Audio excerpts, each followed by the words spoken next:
Right now at the White House, Vice President Kamala Harris is welcoming, she's warming them up too, some college athletes standing in for the president who's having a root canal today. Politico is reporting that Emily's List, a powerful left-wing political action committee, will spend more than $10 million to prop up the vice president's image. This kind of investment in a sitting VP is unprecedented and perhaps underscores how the GOP will be targeting her even more as we move forward toward the election season. A senior Republican strategist told Politico this: VP Harris is a boogeyman that Republicans can and will use when it comes to pushing their message. Plus, her poll numbers certainly are not helping anything.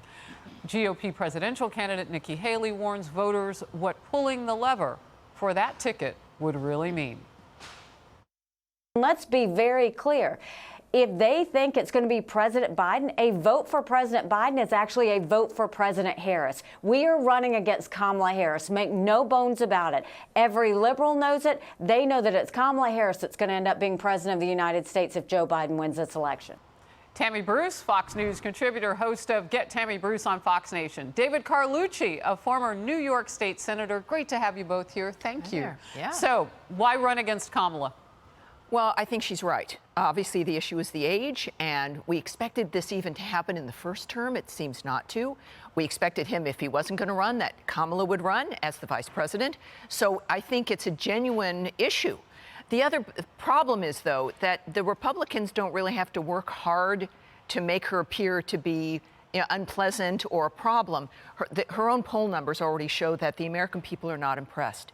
It's her own presence, her own way of delivery, the word salad speeches, the lack of any action on the border, on other things she's been assigned to. Now, artificial intelligence, God help us, is that we're seeing that she doesn't deliver. Now, if you were a great vice president, the Republicans would be in real trouble right now, but she's not. And that the Democrats have to worry about that, independents do, and certainly Republicans as well. So, David, they're going to spend a lot of money dressing her up. I don't know. Will putting her in Prada help her out? I think getting her message across and seeing who she really is her message? will help. Well, she's a distinguished politician, unprecedented, highest elected female ever in the history of the United States. Why doesn't she ever say that? Has been a tie-breaking vote in the Senate 29 times, tied with John Adams, the second most in the history of the United States. She's been circumstantial. She's been relevant. And it's an unprecedented role, first female as vice president. And I think the vice president is always criticized and not taken seriously. But if you look at her record, first female attorney general the first DA in San Francisco, or DA of a big city. She's got a long list of accomplishments. And I think if people actually see that and get through, the hysteria and the jokes, they see that she's very capable. What I want to thank you for? And I mean, you did play the woman card quite a few times, but you didn't play the race card. And on your side of the aisle, that's as rare as a unicorn in a sweater vest. The difference, too, it is. Seriously. Yes, and it's because when you think about what she's accomplished, getting a job is not the accomplishment. Delivering in that job is the accomplishment. So when you could put, and I really appreciate, he's very good at what he does, and I appreciated that, but that's as good as the argument will get, is to say, look at where she's been placed. And that is an insult in general, and it certainly is not something you can claim that you did. It's about what you've accomplished in that role. You can get a job hosting a show, and it's the difference about what you deliver. And I think Harris is a good example of that. Okay. And that's what the conversation's going to be. I mean, hold on a minute. There are the jobs. Which one has she delivered at?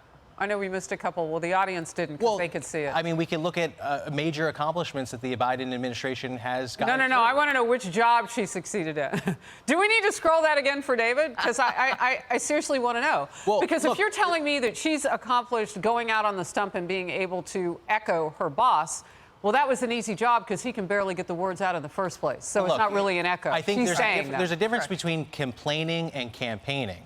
And if Republicans are going to make this all about complaining, which job did she succeed at? The people. Look, she succeeded at doing the job she's been elected to do, be vice president. She kept She's the border been the most open. circumstantial. She kept the border open. Vice president. Again. She did keep the border open. Was that your goal?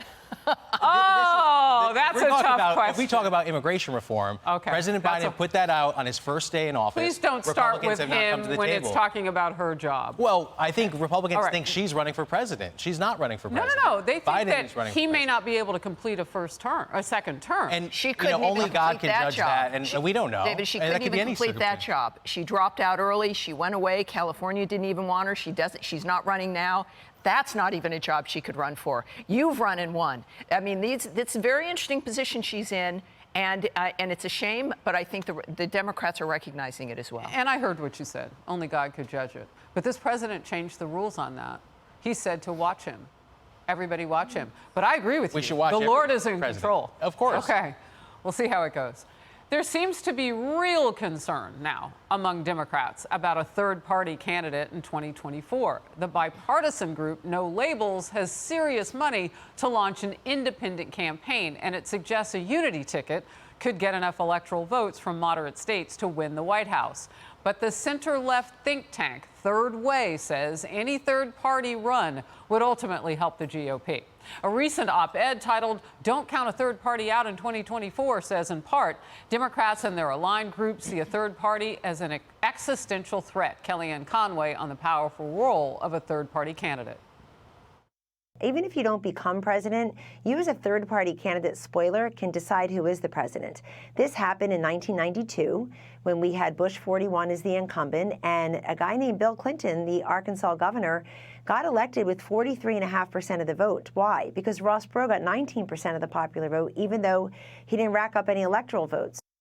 And of course, what everybody's thinking about, and I don't know if the team has a picture, Cornel West has jumped in with the People's Party.